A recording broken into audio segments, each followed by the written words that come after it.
જન્માષ્ટમીના તહેવાર પર ઘરે ઘરમાં મીઠાઈમાં મગજ અને મોહનથાળ તો બને જ, પણ મોહનથાળ બનાવો ને એટલે લોટને ધાબો આપવો, ખાંડની ચાસણી પરફેક્ટ બનાવી એ બધી ઝંઝટ લાગતી હોય ને, તો આજે હું લોટને ધાબો આપવાની કે પછી ખાંડની ચાસણી બનાવવાની ઝંઝટ વગર ગોળમાં બનતા ઇન્સ્ટન્ટ મોહનથાળની રેસીપી લઈને આવી છું।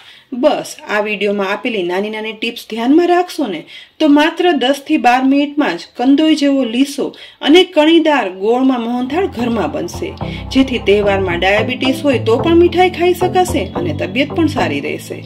ગોળવાળો મોહનથાળ બનાવવા માટે વસ્તુનું પરફેક્ટ માપ જોશે, એટલે ઘરમાં રહેલી કોઈ પણ એક વાટકી કે કપનું માપ સેટ કરી લેવાનું। અહીં 1 કપ ઘી લેવાનું, એની સામે 1 કપ ચણાનો કરકરો લોટ લઈશું અને અડધો કપ ગોળ લેવાનો છે। હવે ગેસની લો ફ્લેમ પર ગરમ થતી કઢાઈમાં બધું ઘી ઉમેરી દઈશું, સાથે તેમાં ચણાનો કરકરો લોટ પણ ઉમેરી દેવાનો છે। ગેસની ફ્લેમ લો જ રાખતા લોટની કણીઓ લાલ બ્રાઉન થઈને ત્યાં સુધી શેકવાનું છે અને આ લોટ શેકાતા લગભગ 7 થી 8 મિનિટ જેવો સમય પણ લાગે છે। અહીં શરૂઆતમાં શેકાવામાં મિશ્રણ પહેલા છે ને ઠીક લાગશે, પરંતુ જેમ જેમ મિશ્રણ શેકાતું જશે ને તેમ તેમ તે સોફ્ટ થવા લાગે છે અને ફૂલી અને હળવું પણ થતું જાય છે, સાથે શેકાવામાં પણ એકદમ સહેલું લાગે છે। ધીમે ધીમે કરતા લગભગ 7 થી 8 મિનિટ થતા લોટની કણીઓ હવે જુઓ એકદમ લાલ બ્રાઉન થઈ ગઈ છે। બસ લોટની કણીઓ આવી શેકાઈ જાય ને અને લોટ શેકાવાની એકદમ સુગંધ આવવા લાગે ને એટલે હવે તેમાં 1/4 કપ દૂધ લઈશું અને થોડું દૂધ આ રીતે ઉમેરતા જવાનું છે।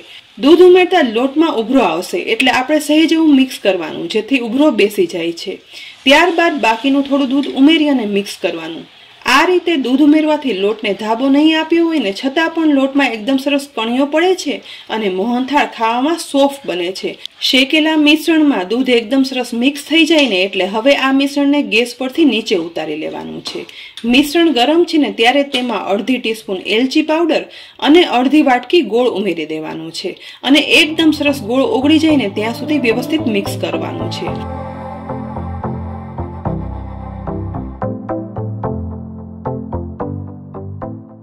ધીમે ધીમે કરતા જુઓ ગોળ ભળી ગયો છે અને મોહનથાળનું મિશ્રણ છે ને તે તૈયાર પણ થઈ ગયું છે।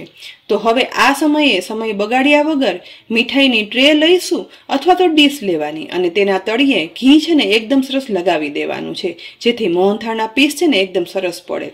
ત્યાર પછી બનાવેલા મોહનથાળનું મિશ્રણ છે ને તે આ ડીશમાં ઉમેરી દઈશું અને એકદમ સરસ રીતે સેટ કરી લેવાનું છે।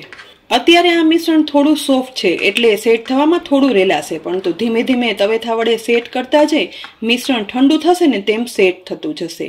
બસ મિશ્રણ વ્યવસ્થિત સેટ થઈ જાય ને એ પછી ઉપરથી આ રીતે ચાંદીનો વરખ લગાડી લેવાનો। અહીં મેં આ ચાંદીનો વરખ વાપર્યો છે, પણ તે ન હોય ને તો તેની બદલે કાજુ, બદામ, પિસ્તાની સ્લાઇસ પણ ઉમેરી શકાય છે અને કાંઈ પણ ના ઉમેરો ને તો પણ ચાલશે। હવે મોહનથાળ ગરમ છે ને ત્યારે ચપ્પુ કે તવેથા વડે તેના ઉપર કટ પણ પાડી લેવાના છે। આપણી પસંદગી પ્રમાણે જોઈને એવડા ટુકડા થાય ને એ રીતે કટ પાડી લેવાના।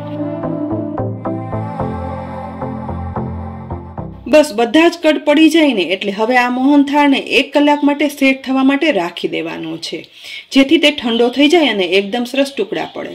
અહીં હવે 1 કલાક થઈ ગઈ છે અને મોહનથાળ એકદમ સરસ સેટ થઈ ગયો છે। તો હવે તેમાંથી એક ટુકડો અલગ કરશું। જુઓ સરળતાથી એકદમ સરસ ટુકડા પડી જાય છે, કોઈને જોતા ખ્યાલ પણ ન આવે કે આ મોહનથાળ ખાંડ વગર ગોળમાં બનેલો છે અને ટુકડા કરતા જુઓ એકદમ સુપર સોફ્ટ બન્યો છે અને એકદમ અંદરથી કણીદાર પણ છે અને ઉપરથી લીસો પણ બન્યો છે, બિલકુલ કંદોઈની દુકાને મળે ને તેવો જ।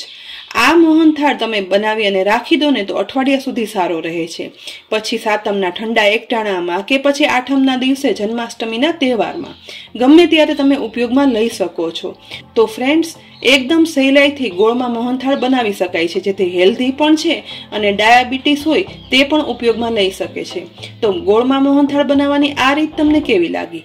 કોમેન્ટ બોક્સમાં લખી અને જરૂરથી કહેજો। રેસીપી ગમી હોય ને તો લાઈક કરી અને શેર કરજો અને હા, સાથે બનાવજો પણ ખરા। તેની સાથે જ અમારી યુટ્યુબ ચેનલ પણ સબસ્ક્રાઇબ કરી લેજો અને સાથે અમારા ફેસબુક પેજને લાઈક કરી અને ફોલો કરજો, જેથી આવી અનેક ઉપયોગી રેસીપીના અપડેટ્સ તમને તુરંત જ મળે।